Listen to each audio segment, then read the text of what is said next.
College के दिन बड़े हसीन होते हैं। दोस्तों का साथ होता है और जीवन की कोई फिक्र नहीं होती। बस नंबर ठीक आ जाएं, असाइनमेंट समय से दे पाएं और कॉलेज खत्म होते होते कहीं अच्छी जगह नौकरी लग जाए। बस इतनी सी दुनिया होती है। मैं हूं कहानी वाला और आज मैं लेकर आया हूं अपनी आप बीती। वृद्धाश्रम। मुंबई के एक प्रतिष्ठित कॉलेज से मैं पत्रकारिता से एमए कर रहा था। कुछ बेहद अच्छे दोस्तों का साथ मिल गया था और कहते हैं ना, समय अच्छा हो तो जल्दी गुजर जाता है। तो ठीक उसी रफ्तार से मेरा समय भी मुंबई में गुजर रहा था।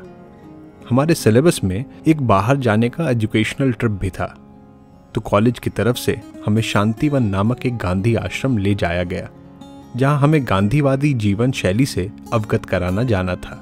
सुबह 8 बजे सबों को बस में सवार कर हमारा काफिला शांतिवन की ओर प्रस्थान कर गया। रास्ते भर हम डमशराड खेलते गाना गाते वहां पहुंच गए। अपने आप में हम सब इतना रम गए थे कि रास्ता कैसा है, कहां को जा रहा है, इसका किसको होश था। जवान खून का अपना ही नशा होता है, बदहवास अल्हड़पने से युक्त। इसे दुनिया काफी छोटी प्रतीत होती है और एक जुनून भी होता है कि कुछ गजब का करेंगे। जब यहां से निकलेंगे दुनिया बदल डालेंगे। वो तो जनाब को तब पता चलता है जब दुनिया की ओखली में हम अपना सर डालते हैं। तब समझ आता है हमसे पहले सैकड़ों आए, सैकड़ों आएंगे और सब दुनिया बदलने का ख्वाब लिए सपने पिरोएंगे और फिर वही होगा जो होता आया है, कुछ नहीं। शांतिवन जब हम पहुंचे तो ऐसा लगा मानो हरे रंग का किसी ने जबरदस्त इस्तेमाल किया है। चारों तरफ पेड़ ही पेड़, कुछ छोटे मोटे पहाड़ भी दिख रहे थे। पनवेल रेलवे स्टेशन से कुछ 7-8 किलोमीटर दूर वाकड़ी गांव में ये कुछ 120-22 एकड़ में फैला हुआ था। हमें एक जगह एकत्र कर पहले तो दिन की प्रक्रिया बताई गई। कितने बजे उठना है, कितने बजे योग करना है, कहाँ सोना है, कहाँ कहाँ जाना है, खाने में क्या मिलेगा, वगैरह वगैरह। मैं और मेरे कुछ दोस्तों ने जब रहने का इंतज़ाम देखा तो थोड़े से ठिठक गए, पर दोस्तों के साथ 2 दिन समय बिताने को मिलेगा ये सोचकर काफ़ी खुश हो गए। वॉशरूम देखा तो सिर्फ ठिठके ही नहीं, मुंह से थोड़ी सी चीख भी निकल गई। आय हाय, ये तो बहुत ही गंदा है, स्वतः मुंह से निकल पड़ा। लेकिन फिर मैंने सोचा कि 5 मिनट की दिक्कत के लिए मैं इस अनूठे एक्सपीरियंस को ज़ाया नहीं जाने दूंगा। कुछ कमज़ोर दिल के दोस्त 10-15 मिनट के अंदर वहाँ की स्थिति देखकर निकल लिए।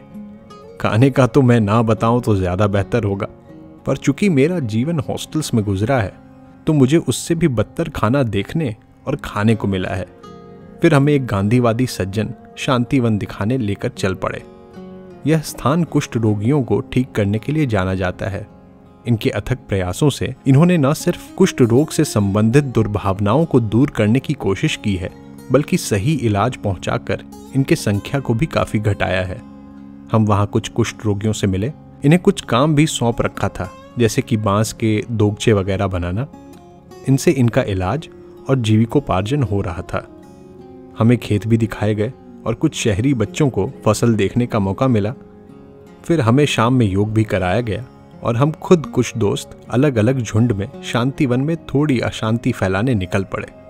बिना मतलब की बातों पर हंसी ठिठोली करते हुए दिन बीता और हमारे अगले दिन का कार्यक्रम एक वृद्धाश्रम जाना था। यह वृद्धाश्रम भी यहाँ की ही सोसाइटी के देख रेख में था। हमें बुजुर्गों के साथ बैठना था, उनकी सेवा करनी थी और बातें भी करनी थी। हम वृद्धाश्रम गए। आश्रम जैसा तो कुछ था नहीं। एक बड़ी सी कंक्रीट की बिल्डिंग थी, आसपास फूल पौधे लगे थे और घास की चादर बिछी हुई थी।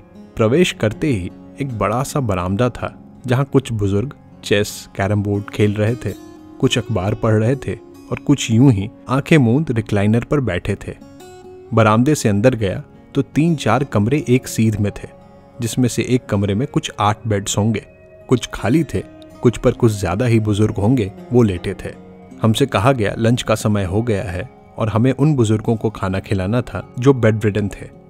मेरे कुछ मित्र मेस में प्रवेश कर प्लेटों में खाना लेकर उनके बगल में बैठ गए और उन्हें बच्चों की तरह खिलाने लगे। बाकी बुजुर्ग लाइन में लगकर खाना लेकर मेस में ही कुर्सी टेबल पर बैठ गए। मेरी नजर एक बुजुर्ग महिला पर गई। वो देखने से 90 साल की लग रही थी। सफेद बाल जो अब कुछ ही बचे थे बिखरे हुए थे। कैथेटर भी लगा हुआ था। और उन्हें इस बात का होश नहीं था कि आसपास क्या चल रहा है। मैं अपने जीवन में पहली बार ऐसी किसी जगह आया था। दिल में एक भारीपन महसूस कर रहा था। मुझे एक मित्र ने कहा, तुम भी खिला दो किन्हीं को। मैंने कहा, हाँ खिलाता हूं, पर मुझ में वो हिम्मत नहीं थी कि मैं खिलाऊं और कुछ बातचीत करूं। शायद ये उनके लिए उपजा इमोशन नहीं था, ये एक खुद के स्वार्थ में उपजी भावना थी। कई बार तो हम खुद के पूर्वाग्रह से इतना ग्रसित होते हैं, जैसे कि कितने बेचारे हैं, इन्हें इनकी संतानों ने यहाँ छोड़ रखा है, कैसे जीते हैं इत्यादि। हो सकता है कि कुछ पारिवारिक मजबूरी रही हो और वो उनका उस हिसाब से ख्याल नहीं रख पाते होंगे जैसा वो चाहते हैं। यहाँ भेजकर ये तसल्ली होगी कि कम से कम उनका ख्याल तो रखा जा रहा है, साप्ताहिक चेकअप हो रहा है, नर्स सदैव साथ रहती हैं।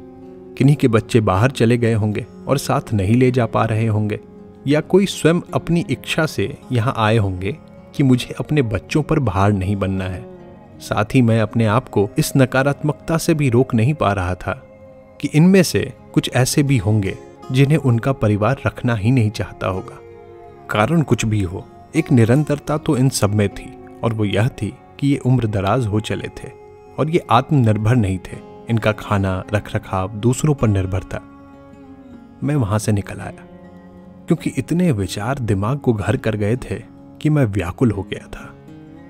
कितना अजीब होता है ना, हम जीवन के इस यथार्थ से कितने पास होकर भी अनजान बने रहते हैं। शायद अनजान नहीं बनेंगे तो ज्यादा कष्ट हो। अभी कल हम दोस्त हंसी ठिठोली कर रहे थे और आज हमें इस यथार्थ में पटक दिया गया था। मैं वहां से निकलकर वृद्धाश्रम के बाहर एक बेंच पर बैठ गया। सोचा जब क्लास निकलेगी तो उनके साथ ही हो लूंगा। मैं खुद से ही प्रश्न करने लगा कि मान लिया ये जीवन की सच्चाई है, लेकिन एक आइडियल कंडीशन क्या होगा, कैसा हो।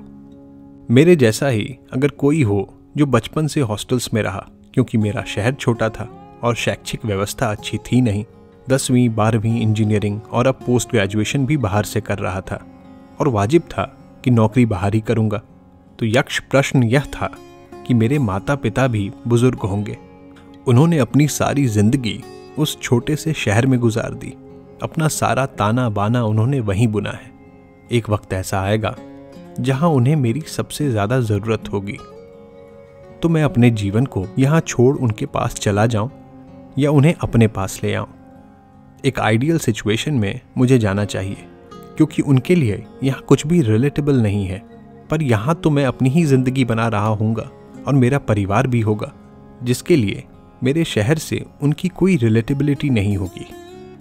फिर सोचा, कितने धन्य है ना वो लोग जो एक समृद्ध शहर में जन्मे और अपने माँ बाप के साथ ही रहने का मौका मिला, वहीं पढ़ाई की, नौकरी की और अब माँ बाप की सेवा करने का मौका मिला। ऐसे दोहरे रास्ते उनके समक्ष नहीं आते होंगे। कितनी बार तो आज भी मैं इन बातों को नज़रअंदाज करता हूँ कि जब होगा तब देखा जाएगा, पर नज़रअंदाज तो नहीं कर सकते, क्योंकि हर साल जब मैं घर जाता हूँ मुझे मेरे माँ बाप कुछ और बुजुर्ग दिखाई देते हैं। मेरे पिता की चाल और धीमी मालूम जान पड़ती है, माँ की झुर्रियाँ और दिखाई देती हैं। हर बार फ़ोन पर जब उनसे बात करता हूँ उनमें कुछ और बचपना सुनाई पड़ता है और मैं खुद को और बड़ा सुनाई देता हूँ। मुझे उनके बच्चे के रोल से निकलकर उनका ख्याल करने वाला बनना पड़ता है। ऐसी तब्दीली धीरे धीरे आने लगती है और पता ही नहीं चलता। इस सच्चाई से डर भी लगता है और मन होता है कि हम कभी बड़े ही नहीं होते और मेरे माता पिता हमेशा वैसे ही रहते जैसे बचपन में मैं उनको देखा करता था। इन्हीं सोच में मैं डूबा था कि एक बुजुर्ग सज्जन आकर उसी बेंच पर मेरे बगल में बैठ गए। उन्होंने ही पहल की, मेरा नाम पूछा, कहाँ से हूँ, यहाँ क्या करने आया हूँ। मैंने भी उनसे कुछ सवाल पूछ डाले। अंकल यहाँ 7 साल से थे, बेटा बहू बाहर थे और अंकल पहले मुंबई में ही नौकरी करते थे। पत्नी के देहांत के बाद उन्हें यहाँ आना पड़ा। मैंने ज़्यादा इंक्वायरी नहीं की। बड़े धीरे धीरे वो मुझे अपनी बातें बता रहे थे, तो मैंने सोचा थोड़ा खुश कर देता हूँ इनको। मैंने कहा, वैसे यहाँ अच्छा लगता होगा, जगह काफ़ी सुंदर है और शांत है। वाकई में अगर इंसानों को अपने व्यस्त जीवन से कुछ पल निकालकर शांत होना हो तो मुझे नहीं लगता शांतिवन से बेहतर कोई जगह हो। मैंने सोचा ये कहूँगा तो जीवन भर मुंबई के शोरगुल में रहे अंकल इस बात से तो सहमत होंगे कि और कुछ हो ना हो, शांति तो है ही यहाँ। उन्होंने कहा, बेटा, वही शोरगुल मेरा जीवन था। गाड़ियों की आवाज़ में मेरे जीवन का खालीपन रम जाता था। ये शांति तो कान के पर्दों को चीरती है। नींद नहीं आती यहाँ, पर जीना है तो जी रहे हैं। लेकिन मुंबई याद बहुत आता है।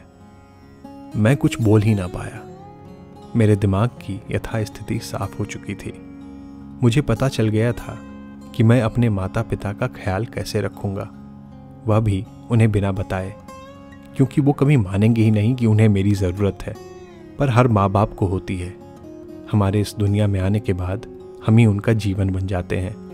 उनकी सारी परेशानियाँ, खुशियाँ हमसे बंधी होती है, और यह हमारा सौभाग्य होता है कि हम प्यार से उनका ख्याल रखें, जितने प्यार से उन्होंने हमें बोलना सिखाया, चलना सिखाया, साइकिल चलाना सिखाया। क्योंकि उन्हें धीरे धीरे सुनाई कम देने लगेगा, चलने में सहारे की ज़रूरत होगी, और हमें उनका सहारा बनना है।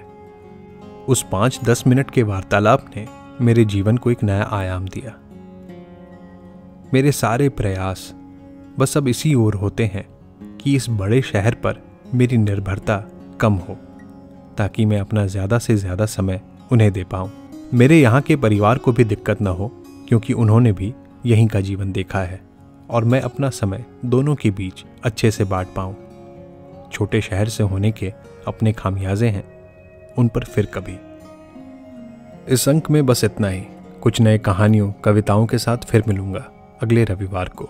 तब तक अपने माता पिता को प्यार दें, और हमारे चैनल छोड़िए, आज लाइक, शेयर, सब्सक्राइब के लिए नहीं बोलूँगा।